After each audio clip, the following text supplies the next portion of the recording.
కన్క్లూజన్కి వచ్చారు. ఈరోజు ఒక ఎగ్జాంపుల్ ఇచ్చాం. ఒక్క చంద్రగిరిలో ఫామ్ 6 కింద 1,15,000 ఓట్లు ఇచ్చారు. దాంట్లో దగ్గర 33,000 ఓట్లు ఆమోదించారు. దాంట్లో వేరే నియోజకవర్గంలో విత్ ఎవిడెన్స్ అన్ని కూడా మేము పెట్టాం. అవన్నీ కూడా వారికి ఎక్స్ప్లెయిన్ చేశాను. అదే మరిగా స్టేట్ ఎలక్షన్ కమిషనర్ ఆ రోజు పడిన అవస్థ కానీ, కడాన ఆయన డ్యూటీ కండక్ట్ చేయడానికి, ఆయన విధి నిర్వహించడానికి సెంట్రల్ హోమ్ మినిస్టర్ని అడిగాడు ప్రొటెక్షన్ కోసం. కుటుంబాన్ని, ఆయనకు సెక్యూరిటీ కావాలని అడిగే పరిస్థితి, అవి కూడా ఇచ్చాం. ఫైనల్గా మేము రిక్వెస్ట్ చేసింది వారిని ఒకటే చెప్పాం. ఏదైతే ఎలక్షన్ డ్యూటీ కేసే ఆఫీసర్ని సెలక్షన్ ప్రాసెస్లో కాకుండా ఆల్ ఇండియా లెవెల్లో చేసే బెస్ట్ ప్రాక్టీసెస్లో ఎంపిక చేసుకోవాల్సిన అవసరం ఉంది. ఈరోజు సెలక్షన్ ప్రాసెస్ ఎందుకన్నానంటే, ఆల్ ఇండియా లెవెల్లో టీచర్స్ని, గవర్నమెంట్ ఆఫీసర్స్ని, అనుభవం ఉండే వ్యక్తులు పెట్టుకుంటారు. వాళ్ళందరినీ లేదని చెప్పి, వాళ్ళ మేము ఇవ్వలేమని గవర్నమెంట్ చెప్పి, కడాన ఎన్నికలను అపహాస్యం చేసే విధంగా సచివాలయ స్టాఫ్తో, వాలంటీర్లతో కండక్ట్ చేయాలని ప్రయత్నం చేస్తున్నారు. అంటే ఇటీవల వీళ్ళు నామినేట్ చేసిన వ్యక్తులతో పెట్టుకొని వీళ్ళు చేసే అన్ని తప్పుడు పనులు వాళ్ళ దగ్గర చేపించాలని. అదే సమయంలో మీరు చూస్తే బిఎల్ఓలుగా, అంటే బూత్ లెవెల్ ఆఫీసర్స్, ఒకప్పుడు టీచర్లు చేసేవాళ్ళు, ఆఫీసర్లు చేసేవాళ్ళు. ఎక్కడ కూడా ఒక్క మిస్టేక్ కూడా ఉండేది కాదు. That is their duty. దానిపైన చాలా స్పష్టంగా ఆదేశాలు కూడా ఉన్నాయి. ఎవరన్నా కానీ డ్యూటీ స్పష్టంగా చేయలేకపోతే వాళ్ళని యాక్షన్ తీసుకోవడం, ఇంక్రిమెంట్స్ కట్ చేయడం, ఉద్యోగాలు తీసేవన్నీ ఉంటాయని భయపడిపోయేవాళ్ళు. ఈరోజు ఎవరు చేస్తున్నారంటే, కడాన మహిళా పోలీస్ 2,600 మంది బిఎల్ఓని మహిళా పోలీసులు పెట్టేశారు. ఇది నాకు ఆశ్చర్యం వేస్తుంది. 83 నియోజకవర్గంలో మహిళా పోలీసుల్ని బిఎల్ఓకి పెడితే వాళ్ళకి మహిళా పోలీసులకు ఏం తెలుస్తుంది ఇవన్నీ అంటే? ఇంకొక పక్క వై ఏపీ నీడ్స్ జగన్ అని కలెక్టర్ దగ్గర నుంచి అందరూ క్యాంపెయిన్లు చేస్తారు. ఇప్పుడు చేసిన అరాచకం చాలదు, రాతి యుగానికి తీసుకుపోవడానికి అలాంటి వాళ్ళు పెట్టుకొని చేసే పరిస్థితికి వస్తున్నారు.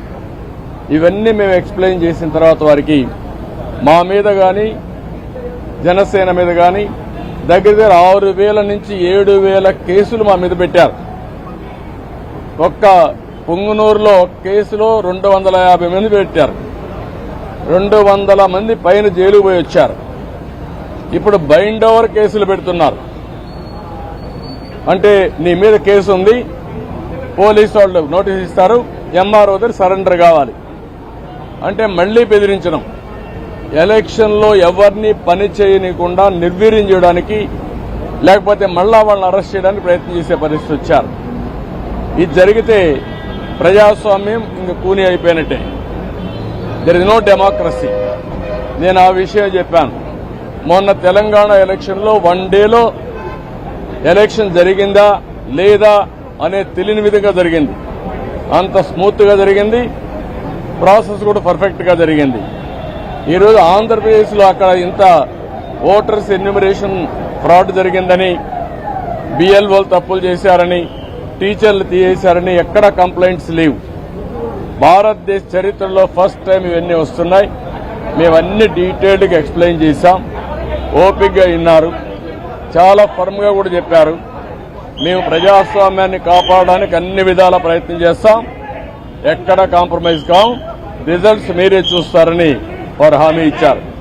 వారిచ్చిన హామీతో నేను ఒకటే అనుకుంటున్నాను, ఎలక్షన్ కమిషన్ అవసరమైతే సెంట్రల్ పోలీస్ అబ్జర్వర్స్ ను పంపించాలి, సెపరేట్ సెల్ పెట్టాలి. అవన్నీ పెట్టి ఎక్కడికక్కడ మానిటర్ చేసి ఎలాంటి అవకతవకలు జరగకుండా, ఇప్పుడు ఫైనల్ లిస్ట్ వచ్చే కొందికి వినపడలేదా?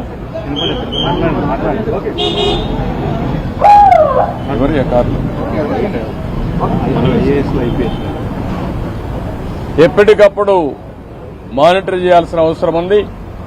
ప్రజాస్వామ్యం కోసం మా ప్రయత్నాలన్నీ మేము చేస్తున్నాం, ఇంకా చేస్తాం. దాని గురించి సందేహం లేదు. ఒక్క ఓటు దొంగ ఓటున్నా ఎలక్షన్ కమిషన్ దృష్టికి ఎప్పటికప్పుడు తీసుకుపోవడమే కాకుండా వీళ్లు చేసే ప్రతి ఒక్క తప్పుడు పనిని మేము ప్రతిఘటిస్తాం, ప్రజాస్వామ్యాన్ని పరిరక్షించుకుంటాం. అదే సమయంలో ఎవరిని వదిలిపెట్టాం. కడాన కోర్టుకు కూడా వెళ్లి తప్పు చేస్తే మాత్రం శిక్ష పడే వరకు ముందుకు పోతామని చెప్పి విజ్ఞప్తి చేస్తున్నా. We are confident. ఎలక్షన్ కమిషన్ అయితే పేషెంట్ గా వినడమే కాకుండా వారు 5 కోట్ల మంది కంటే 4 కోట్ల ఓటర్స్ ఉన్నారు. వారందరికీ ఒక భరోసా ఇచ్చినట్టు వాళ్ళు భరోసా ఇచ్చారు. అది అమలవుతుందనే ఆశాభావంతో ముందుకు పోతున్నాం. తెలంగాణలో వేసిన ఓటర్లు చాలా మంది ఏపీలో కూడా ఓటు నమోదు చేస్తున్నారు. రీఎంట్రీ ఓట్లు ఎక్కువ ఉన్నాయని వైసీపీ నేనేమంటానంటే మీరు ఎన్నెన్నో ఆరోపణ చేయండి. వాడు ఓటేసినప్పుడు వాళ్ళకి నోటీస్ ఇచ్చి పర్ఫెక్ట్ గా చేయాలి తప్ప మీరెవరు డిలీట్ చేయడానికి? ఎలక్షన్ కమిషన్ చేయాల్సిన పని, ఎలక్షన్ ఆఫీసర్లు చేయాల్సిన పని నువ్వు ఓటు చేయడానికి. నువ్వు కంప్లైంట్ ఇస్తావు, ఇచ్చిన తర్వాత వాళ్ళు వెరిఫై చేయాలి. ఒకవేళ ఇక్కడి నుంచి వేరే ప్రాంతానికి పోయారు, అక్కడ ఓటేయరు అంటే ఓటు ఇవ్వవా నువ్వు? అమెరికాకి వెళ్లారు, అమెరికా నుంచి వచ్చి ఓటేస్తారు. వాడి యొక్క జన్మభూమి పైన, ఈ రాష్ట్రం పైన వాళ్ళకుండే ప్రేమ, ఈ రాష్ట్రంలో పుట్టిన వాళ్ళు. అంతేగాని నువ్వు కర్ణాటకకు పోయావు, నువ్వు ఓటేయడానికి వీల్లేదు. నువ్వు ఉపాధి కల్పిస్తే ఇక్కడే ఉంటారు, అవకాశాలు కల్పిస్తే ఇక్కడే ఉండేవాళ్ళు. ఎందుకు పోయారు? అవకాశాలు లేకుండా పోయారు. అలాంటి వాళ్ళకి మేము ఓటు ఇవ్వమంటే కరెక్ట్ కాదు. అది వెరిఫై చేసుకోవాలి. అక్కడ వేయకుండా ఇక్కడ వేస్తే ఎలాంటి తప్పులు.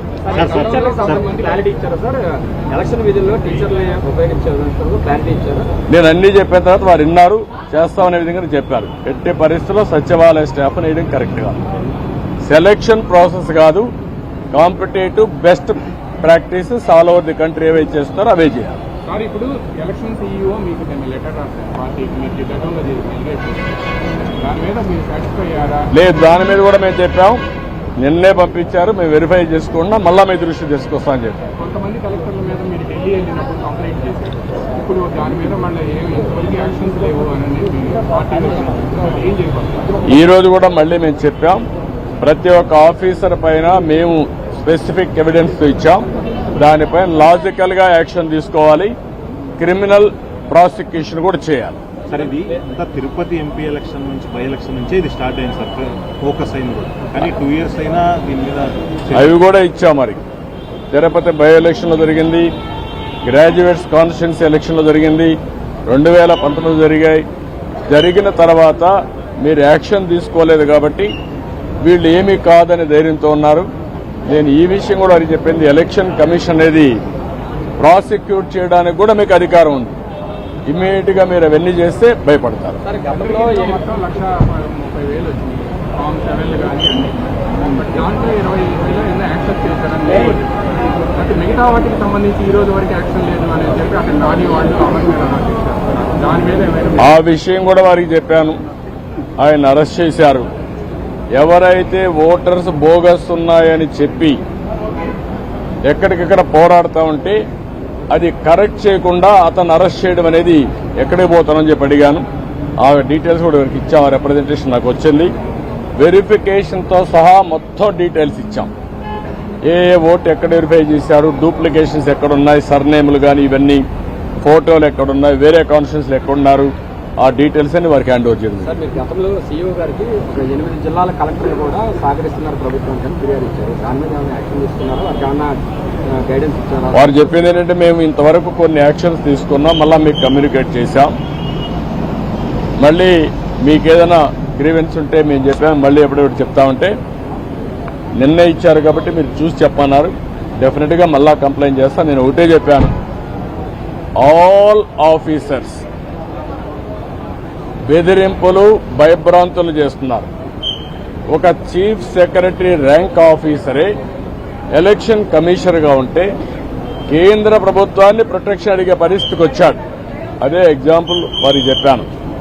ఇప్పుడు ప్రతి ఒక్క ఆఫీసర్ మీద, అది కలెక్టర్ కావచ్చు, ఎస్పీ కావచ్చు, కింద ఆఫీసర్లు కావచ్చు, బెదిరించడం, బ్లాక్మెయిల్ చేయడం, ఒకవేళ కానీ వినకపోతే కేసులు పెట్టడం, అరెస్ట్ చేస్తాం, థ్రెటన్ చేయడం, ఇవే జరుగుతున్నాయి.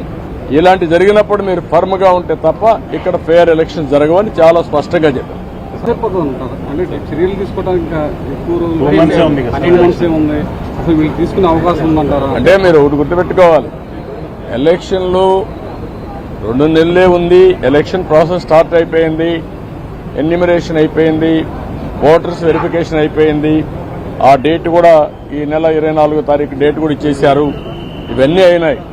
కానీ ఫర్మ్ గా ప్రతి ఒక్కటి ఎలక్షన్ కమిషన్ గాని అనుకోకపోతే ఇంకా స్లిప్ అయ్యే అవకాశం ఉంటుంది. టైం ఇంకా మీకు తిరిగి రాదు. Election day is decided, polling day is decided, counting day కూడా డిసైడ్ అయిపోతుంది 2-3 రోజుల్లో. అది కాదు ఇక్కడ ఇష్యూ. వీళ్ళెంత ఫర్మ్ గా ఇప్పుడు ఇంతవరకు చేసిన ప్రాసెస్ ఎట్లుందో చూడడానికి వచ్చారు. ప్రిపేర్డ్నెస్, ఆ ప్రిపేర్డ్నెస్ లో ఏం చేయబోతున్నారో, ఏం జరిగిందో అన్ని మేము మా యొక్క అబ్జర్వేషన్స్ కానీ, మాకుండే బాధలు కానీ, ఇక్కడ జరిగిన విషయాలు కానీ చాలా స్పష్టంగా వారికి ఎక్స్ప్లెయిన్ చేశాం. Now it is the duty of the election commission to conduct free and fair poll. నేను అది కూడా చెప్పాను. ఒకప్పుడు ఎలక్షన్ కమిషన్ లేనప్పుడు కూడా నేను ఎన్నికల్లో పోటీ చేశాను. తర్వాత ఎలక్షన్ కమిషన్లు రాజ్యాంగబద్ధంగా వచ్చాయి.